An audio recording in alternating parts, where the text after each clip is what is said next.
What's going on, ladies and gentlemen? I would like to welcome you all to another edition of Wayne's Perspective, where we operate in discipline, decency, integrity, and respect. I hope everyone is doing okay. Having a good day so far. As for me, I'm doing all right. Just working hard as usual, taking every day one day at a time, and going about things the best way I know how. As I do this particular video, currently in Richmond, Virginia, we got a few rain and storms going on here. Hopefully the power doesn't go out on anything, and it would be interesting if it does. But for the most part, it just looks like it's raining heavily in certain areas, and got a few thunderclaps and a little bit of lightning out there. Hopefully it doesn't turn into anything too serious. But at any rate, we're gonna go ahead and get into this particular video. Initially I was going to do this video as a reaction video, but after thinking about it for a little bit, I was like, no, I'm gonna just turn this one into my, full-fledged thoughts on not just politics, but all the joking and certain things that we're not seeing, taken seriously or anything like that. So just bear with me because I got a lot of thoughts, y'all, and I'm gonna hit on some notable factors here as I continue on. So with all that being said, before I get started, I just want to say, listener, if you're a Democrat, take the Democrat hat off for right now. If you're a Republican, take that hat off right now. And if you're independent, take that hat off too, because I just want to come from a not necessarily a bipartisan point here, but I just want to come from a common sense point, and I just want to display that through everything that I'm going to say here, because I got a lot of points that I want to make here. So I want to preface this video by asking this one simple, basic question to you all. Why is everything a goddamn joke? Why? Can somebody answer this? Why in these days and times everything is a joke? Now, don't get me wrong. I can take a joke just like anybody else. I have no problem with a sense of humor being on display.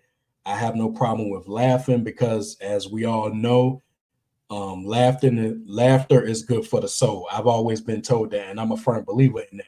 But man, and I'm not saying that everything has to be serious all the time, but there's a place and time for jokes.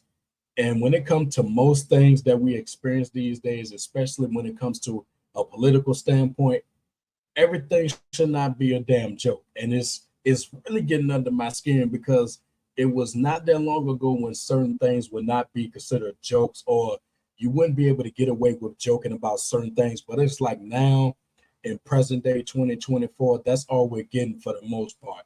And it's real, I don't want to say sickening, but it's just real alarming for the lack of a true better word here. So I mean, it seems like everything is a joke. So with all that being said, I'm going to go into the first part. And now when I think about it, this video is going to focus mostly on Donald Trump, which is no shock. But I got to come with my thoughts on this one. And speaking of him, that brings me to the first point. Remember that comment way back in, I believe it was 2015 or 2016, when he said he could shoot someone on Fifth Avenue and not lose any votes? I just think back to that comment because, it was crazy for him to say it, but then again, it would be crazy for anybody to say it. And it seems like if that were to happen, that would be the case. But let me just ask you this. Okay, let's say he did something unthinkable like that, right? Took someone's life, without a care in the world. What would the reaction be? Do you think there would be outrage? Maybe. But at the end of the day, you're still going to have some people trying to rationalize and justify just what the hell he did. And say, for instance, he took the life of somebody who had a family. Now I could be wrong on this one, and if I ruffle some feathers, it's all good. But I guarantee you that if he took somebody's life on Fifth Avenue like that, not only would he still have the support, not only would he not lose any votes, but I guarantee you the family, they're not going to come at him. The family is probably going to be like, okay, what did the family member do?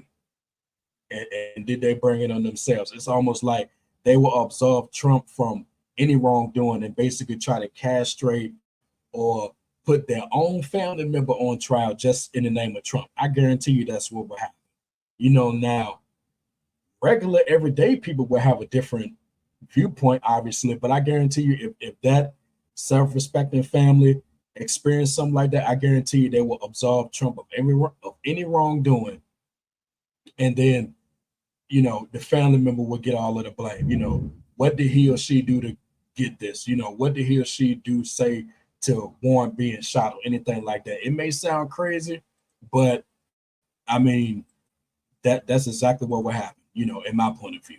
So, and for that one comment to be such a reference point, even after all these years, just continues to show how crazy and immoral such a comment was. And if that was anybody else saying it, imagine what the response would be. But apparently, this is Trump, where whatever he said goes. And trust me, I'm going to come back to that point too. So then this takes me to my next point. This was in 2017, and I believe he was in front of a group of police officers or the police union or something like that, and he made the comment to them, and I'm paraphrasing here. He said, to all of you out there, when you're encountering suspects or when you're putting them in the back of the police car, don't be too nice. I remember when he said that, and either that comment was met with laughter or it was met with applause or a little bit of both. And like I said in the previous video, just imagine if Obama said something like that and what the response would be. Number one, there would be outrage. And I guarantee you will have police officers, even those who've been on the force for years and years, who would be resigning in droves saying, this is not what I signed up for. I can't believe a president would say this. I can't believe a president would say that. How could he make such a comment? Does he not know what we do? And all of that stuff. How can he advocate for such a thing? It's okay when Trump does it because people don't expect anything from him, or people expect him to act a certain way, but it'll be full-fledged outrage if a Democrat said it, in this case Obama, if he said it, okay, all hell will break loose because we expect him to we expect him to act like a normal human being, but we don't expect that from Trump because he acts like less of a human being. That's the thinking here. And as we've seen from that period in 2017, really until present day, most police officers, they aren't being too nice. And we see that with the case of, most of us being shot and killed, with little to no accountability. And nowhere was that more clear than with the George Floyd case. Now, Derek Chauvin was held accountable, but just imagine if things were a little bit different and he wasn't held accountable. Then the response would be crazy. And the protests that we saw, things would probably be a little bit worse, man, but I digress. But like I said, don't be too nice. Was he just playing when he said that? Hell no, he meant what the hell he said. It wasn't no slip of the lip, just like the majority of what he says is no slip of the lip. And as soon as we begin to take what he says seriously and know that he's not playing, then we may begin to see some changes around here. But is that wishful thinking? We should see. Oh my goodness. Okay, so the next point here, remember COVID. Everybody remembers COVID and the pandemic and all of the changes that brought, most good, most bad. I would say good as in the vaccines. And yes, I do support vaccines. There's nothing conspiratorial about that. The bad was all of the lives that were lost and everything on that scale, So I'm sure all of you remember to inject bleach into your veins or whatever to cure COVID. Remember that? Now I remember some people saying that he was joking when he said that, but then I come to the question again, like I asked at that point, and I'm going to ask now. Why the hell would you be trying to inject any kind of joke at a time like that?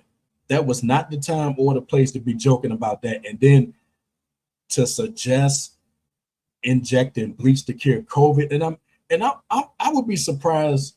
Then again, I wouldn't be surprised if there was actually people who were doing that or making an attempt to do that. Just because he said it, that means it was okay. No matter what came from this guy, you're gonna take that route. And then if you inject bleach and it does some damage, then what you gonna do? Who you gonna blame? For doing such a irresponsible thing like that, you know. And I still remember, like I said, some people was actually saying that he was joking when he said that. I come back to the original question: why is everything a goddamn joke? And at that point during the pandemic, you know, everything should have been all hands on deck, you know, treating it like it was serious. But we saw how that turned out, you know. And it's just, you know, injecting bleach to cure COVID, and that was a joke. Get out of here with that nonsense. It wasn't a joke then, and it damn sure is not a joke now. And most people want to entrust that guy again in the White House. Are you serious? Oh my God. So continuing on to my next point. Okay, Nancy Pelosi's husband, Paul. I think that's his name. Okay, now, yes, I'm a Democrat, all right? You know, I made no secret about that. Now, most people on both sides of the aisle have their views on Nancy Pelosi. Okay, I understand that. However, you know, when it came to what happened to her husband a few years ago, you know, that was absurd, you know. And just think about it, you know, after it happened, you had people making ridiculous jokes about what happened. Um, you know, just conspiracy theories and nonsense. Then again, I wouldn't even say conspiracy theories, just nonsense. And then you have people then and now on Fox News and right-wing media making jokes about it, alleging that the man was gay and that he had some type of dealings with the person who perpetrated the assault. And it's just crazy. I mean, this man could have lost his life, but y'all joking about it because of what you have against Nancy Pelosi. I mean, is that what we come to now? I mean, man, it's crazy. And then speaking of violent acts, that takes me back to 2017 again. Now, remember when Steve Scalise was shot and what happened when they did that bipartisan base? I believe it was a baseball game or a softball game or something like that, and how everybody pretty much came together because that man was, you know, that man was on the verge of losing his life or possibly could have lost his life. Now, let me say this before I continue on, y'all. As a future politician, you know, I know that when it comes to my colleagues on the other side of the aisle, we're not going to agree on everything. And hell, when it comes to Steve Scalise, I guarantee you, if I was in the room with that guy, we would not agree on much of anything. But I'm not going to allow my political lens or my political views to be so strong and so partisan that I'm going to wish harm on this guy or anybody on this opposite side. Now, we can disagree all the time, but I'm never going to allow myself to be put in a position where I want to see harm done brought to him. You know, I'm not a fan of Donald Trump, but I don't want to see harm brought to him or his family. I mean, it's not that serious, y'all. You know, say what you will about, Marjorie Taylor Greene and Lauren Boebert and everybody else who have these right wing extreme views. You know, I don't want to see no harm brought to them because at the end of the day, how is that going to help me? How's that going to help the Democratic cause? You know, small d in this case. How's that going to help anything? You know, and the most notable thing about what happened with Steve Scalise is that not only was it a Bernie Sanders supporter who perpetrated that, but Bernie Sanders got out there and real quick, or should I say, with the quickness, disassociated himself from that person and pretty much condemned what had happened. He didn't double down on it or give any excuses, you know, and that's what you should do, you know. And I don't see nobody making no jokes about Mr. Scalise. Ain't nobody making no jokes about him. At any time that is brought up, it's also notable that Nancy Pelosi was like front and center, you know, saying we got to come together, we got to be strong and stuff like that. But, you know, such is life, I guess. But like I said, when it come to her husband, everybody want to make these jokes, and then Trump, he want to do his rallies, and then you got him making jokes, and then the audience is clapping and laughing. But I guess it's a joke until it happened to y'all, right? You know, if somebody, you know, beat on you with a hammer or beat on a family member with a hammer, would you laugh and joke then, or would you treat it seriously? You know, but when it's on one side of the aisle, it's a joke. But when it comes to the other side of the aisle, it'll be serious, right? And if somebody make jokes about that, then it'll be all this outrage, right? That's what we're doing here. I mean, it's wild and it's unbelievable, you know. And it's still crazy to know that even after the fact, you know, you can't even come together on something like that. You know, granted, you may not agree politically with his wife, but would it have been a good thing if he had lost his life? I mean, come on now. Oh my goodness. So I mean, it's just crazy. So then, speaking of crazy, that brings me to the next point here. So now the question is presented, okay, are such and such going to accept the results of the 2024 election? Now, I seen some YouTube clips today, mostly thanks to MSNBC, and they were showing some clips from Tim Scott. Now, Tim Scott, bless his heart, you know, what's sad is I love him because he's my brother. But this guy, he was on one of the Sunday shows. I believe it was one of the NBC shows, and he was with Kristen Welker. I think that's her name. And she asked him a simple question: will you accept the results of the 2024 election? And y'all, I'm not sure if y'all seen it already, but y'all should have seen this guy just basically stumbling on his words and, anything but yes, you know. And it's crazy. You can't answer a simple question. And it was a simple yes or no question, but you can't even answer that because you want to be vice president so bad. And what makes you think Trump is going to pick you? All that, that buck dancing and all that stuff that you was doing, just pretty much making a fool of yourself. And like I said in previous videos, if you want to fall on your sword for Donald Trump, if you want to, do all of that for him, congratulations, you played yourself. And you played yourself big time. I can't imagine anybody wanting to fall on their proverbial sword just for the likes of Trump. I mean, really, he's not going to fall on his sword for you. So why are you putting yourself in this position and just not answering a basic question like that? Oh, that's right. Because like I said, them guys scared to death, scared to look, they shook. I guarantee you, they probably operate on the strength that Trump is watching and listening to everything that they say, reading everything that they, every quote or whatever the case may be. I guarantee you, But then if you step up and not and it's not holding yourself accountable, but if you step up and do the strong thing and say, yes, I would accept the results, then we know what that's going to be. Then you become a rhino, Republican in name only, right? you know or I guess when it comes to that side and Fox News, you're only going to accept the results if Trump wins, right? That's the case here.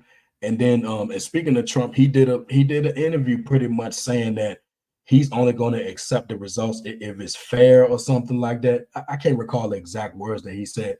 I think if he said if it's trustworthy, and I'm paraphrasing, if it makes sense or whatever the case may be. And we like, dude, we remember what you did in 2020.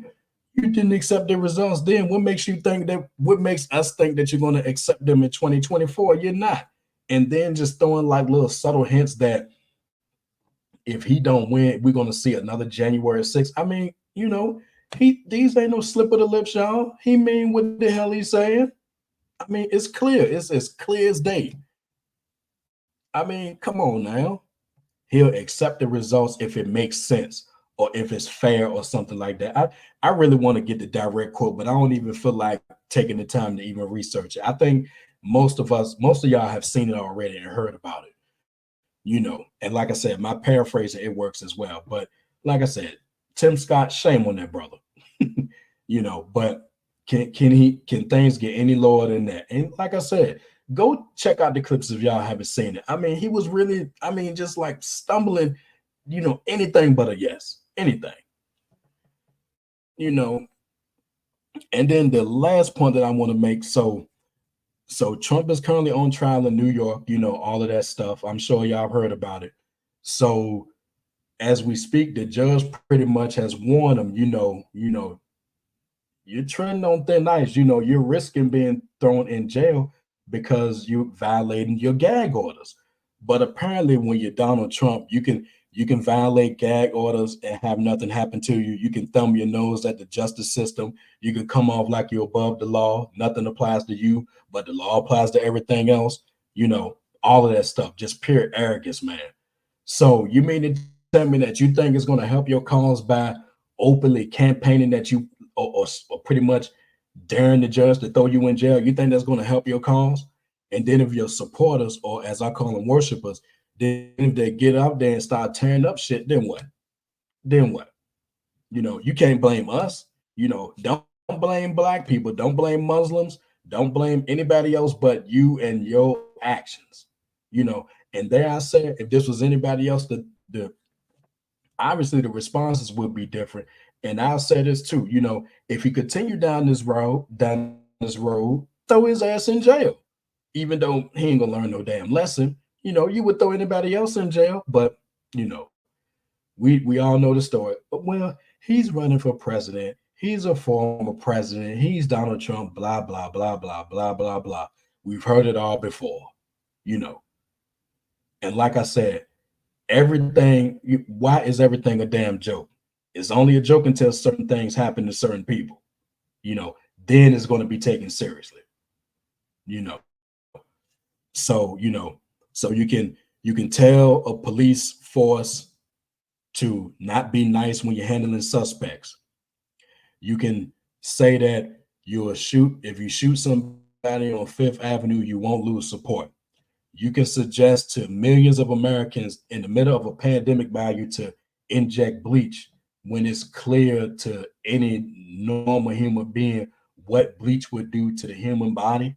You want to make jokes about um, the near assassination of the husband of a political figure. You're joking about not accepting the jokes of, excuse me, not accepting the results of the 2024 election.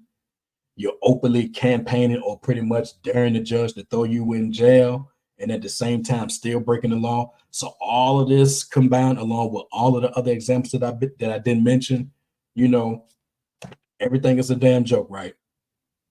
Everything. That's where we at now.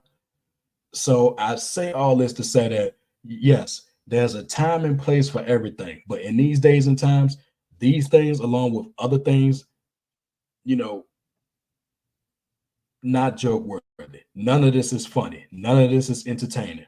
And the quicker we get to this place, we'll be better off as a society. And with that being said, y'all, I'm done with this video. If you like what you heard and you're ready to become part of Team Discipline, go ahead and hit that like button and drop some comments if you're feeling the content. And last but not least, y'all, hit that subscribe button along with the bell so you're notified when I drop new videos. And until next time, my people, take care of yourselves and remember, especially in a case like this, the power of the mind